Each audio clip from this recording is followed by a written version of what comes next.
Mga kababayan, ang Pilipinas pumalag na sa China.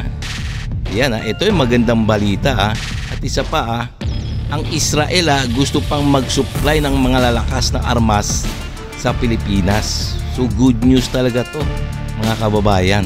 Alam nyo naman na ang Pilipinas dihadong-dihado talaga pagdating sa labanan sa West Philippine Sea.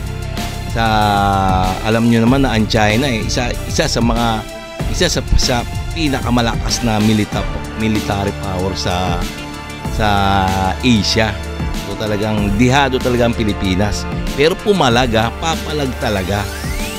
At ang Israel talagang gusto pa talaga mag-supply ng malalakas na armas. So itong ating bibigyan ng reaction video, komentaryo, suggestion, criticism, at kung gusto nyong mag-comments dyan, pwede rin naman kayo mag-comments dyan sa baba. Ngayon, kung hilig nyo yung mga ganito mga reaction video, mga kababayan please like and subscribe na lang muna sa ating YouTube channel bago tayo mag-umpisa. And also please paki-subscribe din kay Sir Romiel TV. So itong video na to sa kanya to. So bibigyan lang natin ng ng reaction to kasi ito mainit na balita ngayon sa West Philippine Sea. Alam niyo naman talagang gahaman to mga Chekwa na to sa ating teritoryo diyan sa West Philippine Sea. Okay so umpisa na natin kung talagang pumalag ang Pilipinas sa China.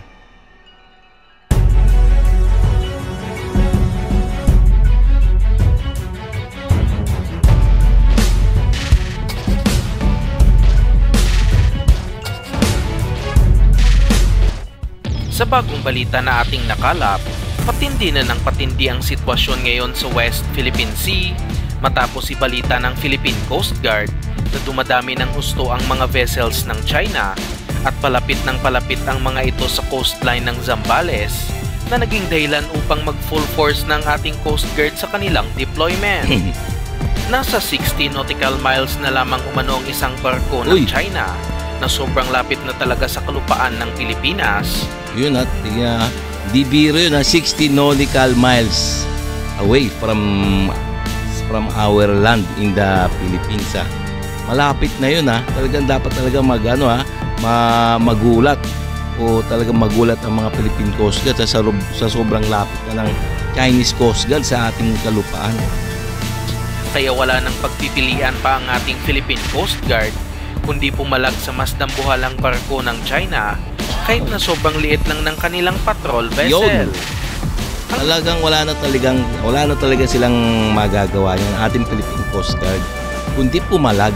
Nasabing patrol vessel ay ang BRP Cabra na kung saan nakipagharap-harapan ito sa China Coast Guard vessel na may hull number na 3103 na kung saan mas malaki pa sa mga Teresa Magbanwa patrol vessels na pinakamalaking barko ng Philippine Coast Guard.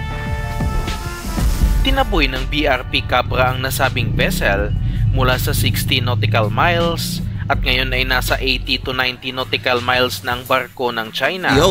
Ngunit hindi pa rin dapat makampante ang Pilipinas at magdagdag pa ng mas maraming vessel sa lalong madaling panahon.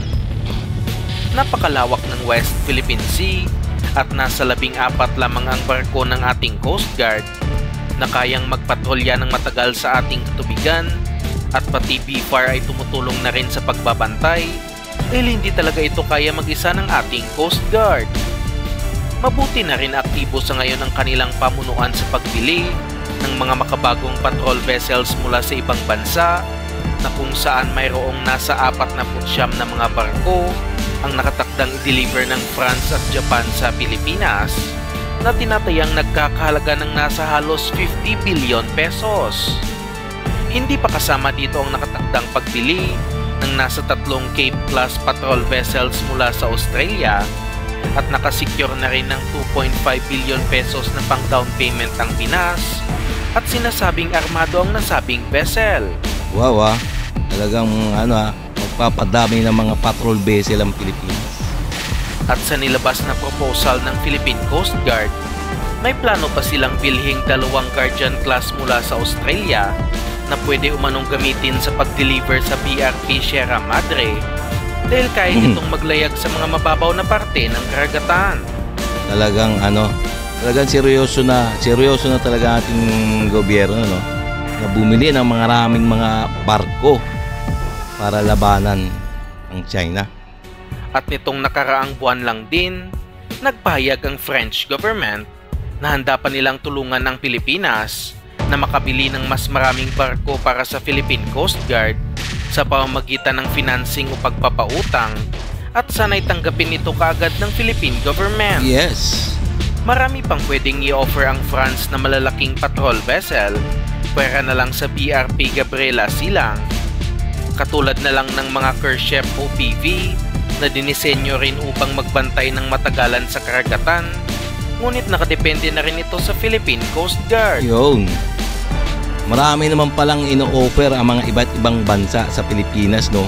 Mga patrol vessels, mga barko ng Philippine Coast Guard na gagamitin sa pagpapatrol sa West Philippine Sea. So nasa gobyerno na talaga. Tutusuin talaga, kayang-kaya naman ang bilhin ng gobyerno niyan, eh. Diba? Pwede rin kayong mag-comments dyan, ha? Pwede rin kayong mag-comments dyan, mga kababayan. Kayang-kayang bumili yan.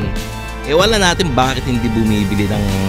Dapat bawat presidente, bumibili sila ng maraming barko na sa ganon, habang tumatagal, dumadami ang ating mga barko o mga Philippine Coast Guard dyan sa West Philippine Sea. Samantalang sa isang pang balita, tinatarget ng mga Israeli defense companies na makakuha pa ng kontrata mula sa ating hukbong senatahan sa kanilang patuloy na modernisasyon. Yun. At nagipagpulong na umano sila sa mga opisyalis ng Pilipinas kung ano ang kinakailangan na armas ng bansa sa ngayon. Matatandaan na bibili ang Philippine Army ngayong taon ng karagdagang 12 Atmos 2000 self-propelled howitzers na gawa ng Elbit systems ng Israel na pwedeng gamitin laban sa lokal na rebelde o hindi kaya bilang coastal defense. Yun, tamang-tama yan. Alam nyo yung mga gamit ng panggera ng Israel, talagang maasahan yan. Dapat ayan talaga bibili ng ating gobyerno, no? Kasi itong mga gamit ng Israel, talagang subok na to, no? Mga high-tech. Samantalang ang Philippine Navy naman ay kasalukuyang ino-offeran ng mga warships na gawa naman ng Israel shipyards na sinasabing mas mura pa kumpara sa Rizal-class frigates. At ang sinasabing pinag-usapan ng Israel at mga opisyalis ng Pinas ay ang patungkol sa pag-supply ng coastal at aerial defense equipment, lalo na't nakapokus ngayon ng bansa laban sa China, at handa umano ang Israel na isupply ang lahat ng kinakailangan ng Pilipinas. Yun! Yan, o, dapat talaga ang kailangan talaga ng Pilipinas ay mga coastal defense. Tulad ng mga gamit ng Israel. Yan, yung Iron Dome, talagang ayan ang sumisibak ng mga missile papunta sa kanilang bansa. Sisibakin lang yan. So talagang kailangan talaga ng Pilipinas yan. Yung Iron Dome o yung mga gamit pandigma galing sa Israel. Pagdating sa coastal defense, kasalukuyang ino-offer ng Israel ang kanilang Pulse rocket system na sinasabing pinakamura sa lahat ng ino-offer dahil kasalukuyan itong nakikipagkumpetensya sa M142 HIMARS ng Estados Unidos at K239 Chunmo ng South Korea. Kayang tamaan ng Pulse rocket system ang mga target nito hanggang sa layong 300 kilometers. At pwede itong gamitin bilang pandagdag depensa kasama ang ating BrahMos laban sa mga vessels na manghihimasok sa ating teritoryo. Yan, ayos yan, ha. Malakas na armas. Malakas na armas yan, mga kababayan. Maraming bansa na rin ang gumagamit nito na nagpapahiwatig na isa itong magandang produkto, kaya sana ay bilhin ito ng ating Philippine Army. Yes.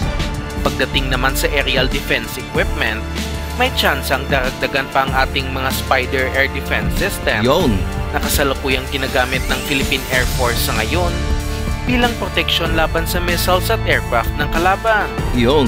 May range ang mga Spider na aabot sa 50 kilometers, ngunit kinakailangan ng Pinas ng mas mahabang range ng air defense system katulad na lang ng Barak 8 missile system dahil may range ito na aabot sa 150 kilometers, kaya malawak ang kayang protektahan ng nasabing missile system. Nakalagay na rin ang Pilipinas sa potential operators nito at umaasa tayong bibilhin din ito ng Philippine Air Force o kahit alinmang sangay ng ating hukbong sindatahan dahil medyo kapos ang 50 kilometers na range ng Spider Air Defense System. Panigurado din naman na ibibenta ito ng Israel sa ating bansa, ngunit medyo may kamahalan ang mga Barak 8 kumpara sa Spider dahil sa mas angat din ito pagdating sa kapabilidad na kung saan sinasabing kaya nitong i-intercept ang mga ballistic missiles. Sa ngayon, kailangan lang talaga ito mabigyan ng pondo ng Philippine government dahil ito na lang ang kulang upang may sakatuparan ito.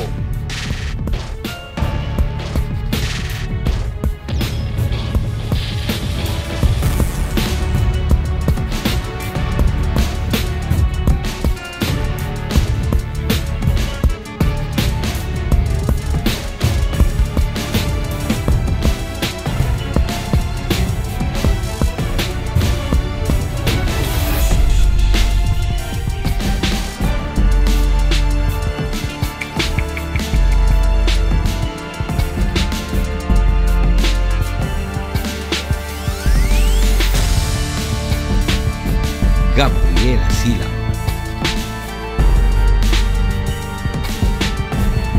Okay mga kababayan, so hanggang dito na lang tayo. So nalaman natin talagang papalag ang Pilipinas sa China. Kaya nga ayan bumibili na ng mga maraming mga missile system, mga pang air defense laban sa mga Chekwa. Ang Israel isa sa mga sa malakas na military power ayun na nagbebenta ng armas sa Pilipinas. So dapat talaga makabili ang Pilipinas ng mga ganyang mga ka-high-tech na gamit, mga sumasalo sa missile para hindi na makaabot sa lupa. Ganun ang air defense system. Okay no. So kababayan so hanggang dito na lang tayo. So kung hilig nyo yung mga ganitong mga reaction video tungkol sa West Philippine Sea at tungkol sa mga armas na makabagong armas na kinukuha ng Pilipinas, huwag niyong kalilimutan mag-like and subscribe na lang muna sa ating YouTube channel bago tayo magtapos. Okay?